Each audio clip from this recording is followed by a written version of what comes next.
Music video evaluation. Question 4. How do you use media technologies in the construction, research, planning and evaluation stages? The development from the World Wide Web, Berners-Lee 1991, to Web 2, Doherty, O'Reilly 2004, has allowed us to fully take advantage of the media technologies which have been made available to us. Because of this, we were able to fully utilise these resources and apply them to every aspect of our production. Firstly, during research, we were heavily reliant on technologies, as they allowed us to gain a wide range of information and inspiration which influenced our product. We predominantly used Web 2, Doherty, O'Reilly 2004 to access YouTube, to research music videos from all different genres to get an idea of how they are presented, and allowed us to identify generic, recurring conventions. We then began to study a much more niche subgenre of acoustic. These are limited due to the preference of the public in modern times, as charts tend to be dominated with more mainstream music such as pop and rock. A particular video we found very useful was Home by Gabriella Plin, who is a relatively unknown artist, and this was her debut into the music industry. This video enabled us to get inspired to create a similar music video, which had many themes of freedom and was predominantly shot in scenic locations. Due to the constant progression of the semantic web, Berners-Lee, Henle and Lassila 2001, or Web 3, Markov 2006, other acoustic videos from similar record labels began to appear. This meant we were able to discover a range of acoustic music videos that we had not considered before, such as The A-Team by Ed Sheeran and Yellow by Coldplay. These recommendations allowed us to broaden our horizons and look at videos we may not have considered previously. A similar routine occurred when we searched pop videos, due to our genre being a hybrid of acoustic and pop. Another way in which we utilised media technologies during research was when we were researching the ways in which popular artists and bands promote themselves and create an identity and brand. Web 2, Doherty and O'Reilly 2004 meant that these websites were interactive, such as www.gabriellaplin.co.uk, which was the website of acoustic artist Gabriella Plin. This was linked all across the digital world and covered all aspects of it, including YouTube and Facebook/Twitter. This promotion was inspiring, as she has clearly branded herself in this way and created a star identity for herself. It also had details of her tour, her merchandise, including CDs, DVDs, etc., and all the people she is in partnership with, such as iTunes. This use of synergy means she can cross-promote herself across different media platforms easily and extend her audience. Also, we researched a male acoustic artist website, www.michaelkiwanuka.com. Mark Kiwanuka is an acoustic soul singer who is upcoming in the music industry.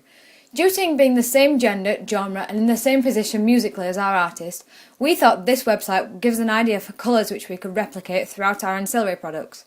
This website was also interactive, Web 2, Doherty, O'Reilly 2004, which meant it was directly linked to his Facebook, Twitter and YouTube. Although we are not creating a website as part of our ancillary package, the use of social networking to interact and communicate with an audience could be useful to us in further stages of production, such as when acquiring feedback. As stated by Chandler, Technological Determinism, 2002, the introduction of social networking, Facebook, Mark Zuckerberg, 2004, as a media technology has significantly changed society, especially when communicating. This impact now allows artists to gain feedback and communicate directly with their audience, which emphasises their public relations and therefore widens their fan base. As part of the research process, we were given multiple appendix tasks to complete, which involve theoretically evaluating and analysing existing media products, which will inspire and influence us during planning and construction.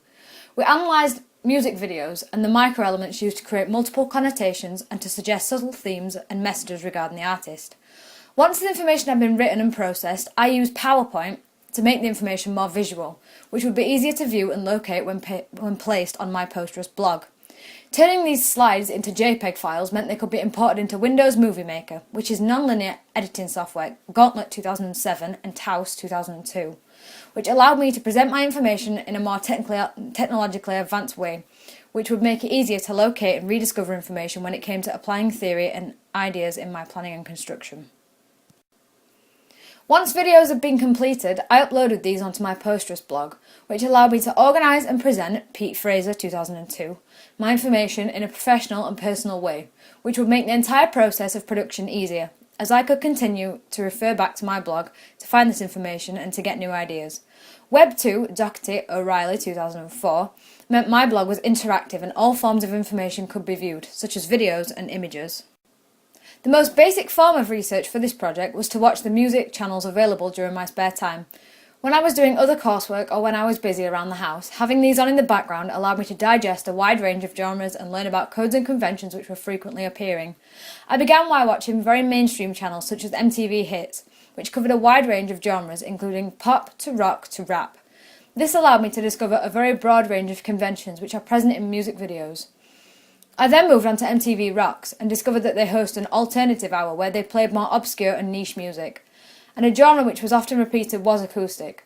I found this to be very useful for me, as I could see and compare different music videos from different artists, all of which were just starting out in the music industry, and I could therefore take inspiration from these. Both Q and NME have music channels, Bauer Media coalition with Box TV 2004, and the magazines for these are predominantly alternative genres, so the music they play was ideal for me to take notice of. As the range of subgenres, popularity and pacing meant there were many videos which I felt inspired by. I also started watching Freshly Squeezed in a morning before college. This was shown on Channel 4 at 6:30 AM every morning. They show a range of upcoming and new artists, so I took a lot of inspiration from these as to how to create a low-budget video effectively.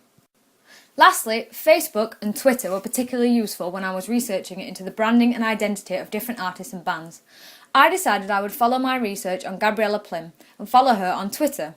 This meant I could see what persona she took on when communicating with her audience, and how she approached them when asking for feedback and responses. Furthermore, she would often post her new album cover and ask what her followers thought and for opinions and suggestions.